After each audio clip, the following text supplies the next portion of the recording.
자, 영양제를 먹을 시간입니다. 비타민C랑 MSM 들어가 있는 거. 그런데 제가 어제 코로나 백신을 맞았거든요. 지금 영양제를 섭취해도 되는 걸까요? 약들약. 안녕하십니까, 약들약의 고약사입니다. 화이팅 먼저 외치고 시작하겠습니다. 화이팅! 자, 오늘 영상은 코로나 백신을 맞고 나서 여러 가지 질문들이 많으셨더라고요. 그래서 거기에 대해서 몇 가지 짧게 말씀을 드리려고 합니다. 총 3가지고요. 첫 번째는 코로나 백신을 접종하고 나서 발생하는 오한발열, 두통, 몸살 기운 이런 데에다가 진통제를 복용을 하죠. 어떤 진통제를 복용하고 언제 복용해야 되는지, 적합한 진통제는 무엇인지에 대해서 말씀을 드리고요. 두 번째는 백신 접종 전이나 후에 이런 비맥댐 같은 비타민 B군이라든지 마그네슘이나 그런 오메가3 이런 것들을 계속 섭취를 하고 있는데 끊어야 되는지, 도움이 안 되는, 도움이 되는 그런 보충제는 어떤 게 있는 건지 말씀을 드리겠습니다. 자, 세 번째는 아스트라제네카 백신을 맞고 나서 발생하는 치명적인 부작용, 그 혈전이 있죠. 그 혈전에 관련돼서 유병률, 실제로 얼마나 위험한 건지, 그리고 왜 생기고 어떤 종류의 혈전병이 생기는지 말씀을 드리고요. 정말로 걱정을 해야 되나? 그것도 좀 궁금하시죠? 그리고 아스피린 같은 거를 복용하면은 예방이 되나, 그리고 영양제로 예방을 할 수 있나, 여기에 대해서 말씀을 드리겠습니다. 자, 첫 번째부터 말씀을 드리죠. 백신을 접종받고 나서 발생하는 여러 가지 통증, 발열 이런 쪽을 조절하기 위한 진통제가 있습니다. 바로 아스트아미노펜이라는 성분이고요. 이 성분은 대표적인 게 바로 타이레놀이라는 의약품인데, 타이레놀로 정부에서 발표를 해가지고 타이레놀이 이미 다 품절 상태입니다. 그래서 약국에서는 품절이 돼서 구하기가 아주 어렵기 때문에 아세트아미노펜이라는 그 성분의 의약품을 고르시면 되고요. 이 아스트아미노펜이나 타이레놀이라는 상품과 그냥 같은 성분이라고 보시면 되기 때문에 약국에 가셔가지고 아세트아미노펜 성분의 의약품을 달라고 말씀하시면 주실 겁니다. 다양한 아세트아미노펜 성분의 진통제가 있는데, 대표적인 게 약국으로 공급하는 것 중에서 많은 공급량이 있는 제품이 타이레놀, 서스페니알, 타세놀, 세토펜정, 솔로아펜 연질캡슐, 타미노펜 연질캡슐 이런 것들이 바로 타이레놀과 똑같은 성분이라고 보면 되겠습니다. 그렇다면 부르펜 제품과 같은 거나 탁센, 나프록센 성분이 있죠. 덱시부프로펜, 이젠식스 이런 것들이 있는데, 이런 성분들은 강력한 소염 해열 진통제이기 때문에 이건 복용하면 안 되나? 이렇게 생각하실 수 있겠지만, 잘 아시는 것처럼 소염작용이 강력하기 때문에 면역 형성을 방해할 수 있어서 복용은 추천하지 않는다라고 권고하고 있고요. 아스타미노펜을 언제 복용해야 되나, 여기에 대해서 말씀을 드리자면은, 아스타미노펜은 예방적으로 복용하는 거는 추천하지 않고 있는데, 마찬가지로 면역 형성에 방해를 할 수 있기 때문입니다. 이왕이면은 면역 반응으로 발생하는 그 발열작용과 통증을 좀 즐겨야 된다, 전문가들이 그렇게 얘기를 하고 있고요. 질병관리청에서는 통증 같은 걸 찜질 정도로 그냥 버티시고 충분한 수분을 섭취하시고 편안한 자세로 휴식을 취해라, 이렇게 권고를 하고 있고, 그 통증이 심하거나 발열이 동반되면은 그때 아스타미노펜을 복용하라고 권고를 하고 있고요. 의협에서도 38.5도 정도의 고열이 시작되면은 아스타미노펜을 복용하라고 하고요. 하루 이상 극심한 통증이 지속이 되면은 꼭 병원을 가라고 권고하고 있습니다. 그렇다면 아스타미노펜은 얼마나 복용을 해야 되나? 아스타미노펜은 하루에 4000ml 이하를 복용해야 됩니다. 타이레놀 500ml짜리랑 타이레놀 2알 서방정 650ml짜리가 있는데, 타이레놀 500ml짜리로는 8알, 2알 650ml짜리는 6알 복용하는 용량이고요. 보통은 한 번에 한 알 또는 2알씩, 많이 아프면 2알이겠죠. 보통 하나를 하루에 3번 복용하는 정도다, 이렇게 보시면 되겠고, 그렇다면 타이레놀 500ml랑 타이레놀 2알이 뭐가 다르냐, 이렇게 궁금해 하시는 분이 있을 건데, 타이레놀 500ml짜리는 약간 속효성, 좀 빠르게 효과가 나타나는 제형이고요. 타이레놀 2알은 서서히 효과가 나타나는 제형이다, 이렇게 보시면 되겠습니다. 그래서 급성 통증이 나타나면은 서방정이 아닌 그냥 일반 아스타미노펜 성분을 선택하시면 되고, 아주 심하지는 않지만 불쾌하게 오랫동안 지속되는 통증이 있다, 그러면은 서방형 제제를 선택하시면 되겠습니다. 자, 두 번째로 백신 접종 전이나 후에 이런 영양제를 복용해도 되는가, 거기에 대해서 좀 말씀을 드리자면은, 제가 결론부터 말씀드리자면은 모두 다 뇌피셜이기 때문에 결론 전혀 없습니다. 누구도 여기 관련해서 관련해서 실험을 진행한 게 전혀 없기 때문에 모두 다 뇌피셜이에요. 그리고 그냥 이론상으로 말씀을 드리는 겁니다. 제가 주장해서 말씀드리는 이 부분도 뇌피셜이기 때문에 그냥 참고만 하셔야 되고요. 그런 게 있구나 정도만 봐주셔야 되고,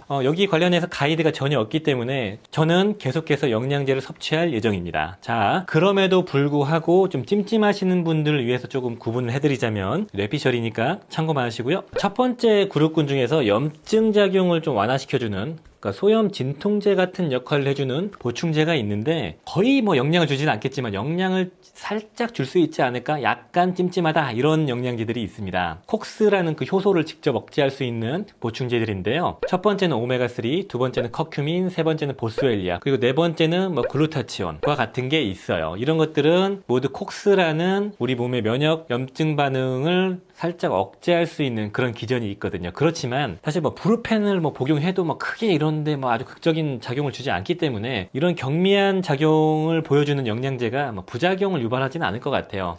그리고 면역이 거의 영향을 주지 않을 거지만 그럼에도 영양제를 섭취하는 게 찜찜하신 분들은 참고만 하라고 말씀을 드린 거고, 그리고 굳이 빼고 싶다면은 면역계가 잘 활성화될 수 있는, 형성이 될 수 있는 한 2주 정도를 이 영양제들은 빼고 드시는 게 좋지 않을까 이렇게 생각을 하고 있고요. 자, 그리고 두 번째로 뭐 조금 더 찜찜할 수 있는 거는 비타민 K1, K2 아니고요. K1은 혈액 응고에 관여할 수 있기 때문에 좀 찜찜한 면이 좀 더 있다. 우리나라 영양제 중에 K1은 거의 없기 때문에 신경은 안 쓰셔도 된다 이렇게 말씀드리고 싶고, 해외 직구 제품 중에서 K2 제품에 K1이 같이 들어가 있는 경우가 있기 때문에 이런 경우는 좀 신경을 쓰면 좋겠다, 이 정도로 말씀을 드리고 싶고요. 요약하자면은 영양제 그냥 드셔도 됩니다. 영양을 거의 주지 않기 때문에 걱정하실 필요가 없고, 오히려 이로운 면역계를 좀 정상화시켜주고 균형을 잡아주고 건강을 좀 유지하고 체력을 좀 높여주는 데 도움이 되기 때문에 뭐 마그네슘, 비타민 B군, 아연, 뭐 셀레늄, 유산균, 아미노산 이런 것들이 안 좋을 수가 없겠죠. 자, 그리고 마지막 세 번째, 아스트라제네카의 그 백신의 치명적인 부작용, 혈전에 관련돼서 말씀을 드리겠습니다. 이 혈전이 왜 생기고 어떤 혈전이 생기는지부터 말씀드리겠습니다. 이 혈전은 뇌정맥동 혈전과 내장 혈전증이 생긴다고 하는데요. 이 두 가지 혈전증이 아주 특이적이라고 해요. 그래서 일반적으로 혈전이 이런데 거의 안 생기는데 너무 특이적으로 생겨서 사람들이 관심을 갖고 알게 된 거죠. 뇌의 막과 막 사이에 있는 그 정맥동이라는 곳에서 정맥이 지나가는데 그쪽에 혈전이 생겨서 막히는 경우, 그리고 내장 장기에 혈전이 생기는 경우인데 동맥이 아닌 정맥 부분에 생기기 때문에 증상이 되게 애매해서 일반적으로 좀 알아채기가 쉽지 않다고 합니다. 특이적으로 이런 혈전증이 발생이 되고, 이 혈전증은 짧게는 4일, 길게는 4주 정도 이내에 발생이 된다고 하고요. 남자보다 여자가 좀 더 많이 발생된다 이런 보고가 있습니다. 이 혈전증의 유병률을 발표를 하고 있는데 유럽에서는 보통 100만 명당 10건에서 20건 정도, 나라마다 좀 다르지만 그 정도의 혈전증이 발생되고 있고, 우리나라는 100만 명당 1명 정도의 이런 혈전증이 발생된다고 하는데 경구피임약을 복용해서 발생할 혈전증의 유병률은 100만 명당 400명이라고 합니다. 그리고 12시간 이상의 장거리 비행 시에 발생하는 그 이코노미 증후군이 있죠. 아래 혈액순환이 안 돼서 막히는 증상, 그 혈전증의 유병률은 100만 명당 100명이라고 해요. 이게 훨씬 더 높죠. 그러니까 예방 백신의 혈전증의 유병률은 높은 게 아니다 이렇게 말씀을 드리고 싶고요. 너무 우려하실 필요가 없습니다. 자, 혈전증이 발생될 때의 증상들이 몇 가지가 있는데, 첫 번째는 지속적인 복통, 아까 말씀드렸던 것처럼 내장 쪽에 혈전이 생기니까 통증이 생기는 거고요. 두 번째는 아주 심각한 두통이라고 합니다. 이게 심각한 두통이 정말 죽을 것 같은 두통이라고 하는데 이게 아주 특징적인 양상이라고 얘기를 하고 있고요. 그리고 시각에 이상이 생기고 복시 같은 거 여러 가 두 개로 보이고 막 그런 시각계나 신경계에 이상 증상이 생긴다고 합니다. 세 번째는 다리 부종, 사지 부종이 생길 수 있고, 네 번째는 호흡곤란이나 흉통이 발생될 수 있다고 합니다. 아무튼 간에 뭔가 이상한 통증이 발생되면 꼭 병원 가셔야 되고, 심각한 두통이 있으면 바로 병원 가셔야 됩니다. 원인이 무엇일까요? 이 혈전증은 혈소판이 감소되면서 혈전증이 발생되거든요. 좀 특이하죠? 그래서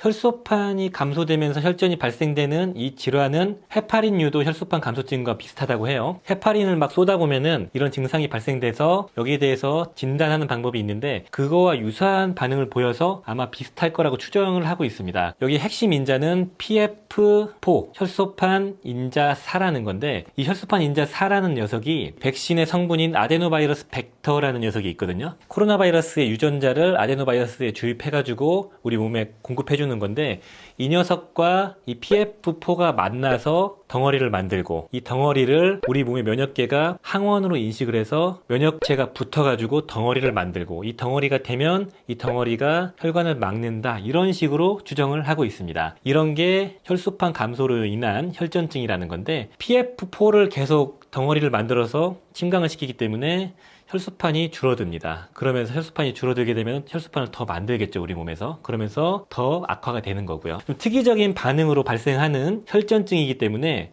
그렇다면 아스피린을 복용하면 예방적으로 이런 혈전증을 예방할 수 있을까? 라고 생각을 해보면은 전혀 근거가 없다, 이렇게 말씀을 드리고 싶습니다. 아스피린 같은 경우는 우리 몸에 콕스라는 효소를 억제해서 그 콕스라는 효소로 인해서 유도가 되는 트롬복세인 A2라는 를 억제하는 거거든요. 아까 말씀드렸던 PF4 인자와 트롬복세인은 관계가 없거든요. 그래서 아스피린을 복용해도 혈소판 감소로 인한 혈전증에는 도움이 안 된다는 겁니다. 다른 거예요, 아예 기전이. 그렇다면 오메가3나 혈액순환제나 이런 걸 섭취하게 되면은 이런 백신의 부작용이 혈전증을 예방할 수 있을까요? 그것도 뭐 어렵겠죠. 쉽지 않은 겁니다. 의약품이 안 되면은 안 되는 거예요. 그렇지만 앞서 말씀드린 것처럼 나토키나제 같이 혈전 자체를 좀 녹여줄 수 있는, 그리고 단백질을 분해할 수 있는 단백 분해 효소, 대사 효소 같은 거를, 브로멜라인 같은 거, 그런 걸 섭취하면은 녹여줄 수 있지 않을까? 이런 것도 뇌피셜인 거죠. 그냥 뇌피셜로 도움이 될 수 있겠다, 요 정도만 얘기하는 건데 참고만 하셔야 되고요. 자, 오늘 영상은 코로나 백신을 맞고 선택할 수 있는 진통제, 그리고 타이레놀 대신에 아스타미노펜 성분을 고르는 방법을 말씀을 드렸고요.